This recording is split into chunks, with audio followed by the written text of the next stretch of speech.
នៅក្នុងវីដេអូនេះខ្ញុំមកប្រាប់អ្នកនរគ្នាពីរបៀបបង្កើតប្រាស់ធូននៅលើ Adobe Photoshop ដូចរបៀបអញ្ចេះគឺថាយើងត្រូវការយកមានទឹកដើម្បីយកមកដាក់នៅលើអញ្ចេះប្រាស់ធូនរបៀបអញ្ចេះអូខេតោះបើសិនជាចង់បើសិនជាអ្នកនរគ្នាចង់ដឹងយើងទៅតាមដានវីដេអូពេញអ្នកនរគ្នាដើម្បីយើងបង្កើតប្រាស់ធូនបានយើងត្រូវមានរូបភាពទឹកនេះមួយនៅយើងមើលនៅលើ layer មានរូបភាពទឹកនេះមួយអូខេឥឡូវយើងធ្វើការ select ទៅលើរូបភាពទឹកហ្នឹងselect លើរូបភាពទឹកដែលយើងទាញពី Google មកហើយយើងធ្វើការចូលមកលើពាក្យថា edit អូខេពេលយើងចូលលើ edit ហើយយើងកលេចមកមើលខាងក្រោមនេះមានពាក្យថា define brush preset អូខេយើងចូលលើពាក្យហ្នឹងមក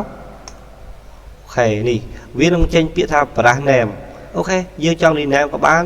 យើងមិនបាច់ rename ក៏បានតែយើងត្រូវកត់សម្គាល់នៅលេខក្រោមនេះអញ្ចឹងលេខរៀងដែលយើងបង្កើតហ្នឹងគឺ1358អូខេយើងធ្វើការអូខេបន្ទាប់មកនេះយើងមកមើលលើផ្ទាំង brush setting បើសិនជាអ្នកគ្នាអត់មានពាក្យអត់ឃើញផ្ទាំង brush setting ទេយើងមកមើលលើពាក្យ window អូខេហើយយើងមកពាក្យថា brush setting អូខេយើងចូលលើ brush setting មកនេះវានឹងបានផ្ទាំងបែបនេះ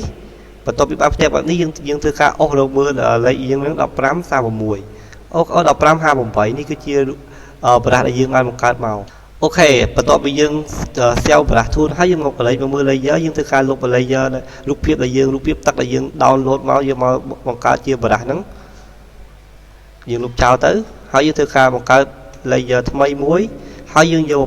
ងមកឈរនៅលើ brush setting យើងទៅដែរហើយយើងមកឈរលើ brush ដែលយើងបានបង្កើតមួយហ្នឹង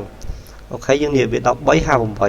ខ្ញុំធ្វើការឈរលើ brush ហ្នឹងមកបន្ទាប់ពីអញ្ចឹងហើយយើងគ្រាន់តែឈរលើវាហើយយើងធ្វើការនេះបើសិនជាអ្នកគ្នាចង់បរិចអាហ្នឹងយើងអ្នកមកមើលលើ size នេះបើសិនជាអ្នកគ្នាចង់ឲ្យទូចយ៉ាងហ្នឹងយើងធ្វើការតម្លាក់ size នេះបន្តិចមកវានឹងទូចយើងតម្លើងបន្តិចមកវានឹងធំអញ្ចឹងអ្នកគ្នាអូខេឥឡូវយើងធ្វើការតម្លាក់វាធំតម្លាក់វាបន្តិចបានហើយដើម្បីនេះតិចទៀតអូខេវាទូចពេកខ្ញុំធ្វើការតម្លើងវាប៉ុណ្ណេះ1200បានហើយអូខេបន្ទាប់មកខ្ញុំធ្វើការចុចលើយើងធ្វើការឈរលើ layer ដែលយើងបានបង្កើតមក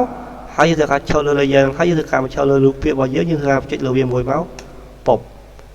ហើយយើងចង់បានមួយតង់ទៀតយើងធ្វើការអូសនេះកន្លែងនេះគឺយើងចង់បវល់ដើម្បីទឹកហ្នឹងទៅខាងណាក៏បានដែរឥឡូវខ្ញុំធ្វើការឲ្យទឹកទៅខាងឆ្វេងអញ្ចឹងខ្ញុំធ្វើការបវល់វាមកអូខ្ញុំបវល់រៀងតិចទៀតរៀងទៅនៅតិចអត់ខ្ញុំគិតថាប៉ុណ្ណឹងអត់ចង់បានអញ្ចឹងទេចង់បានចេះអូខេខ្ញុំឈប់ដាក់ចំអញ្ចឹងមកចុចលើចុចមកស្ដាំលើវាមួយ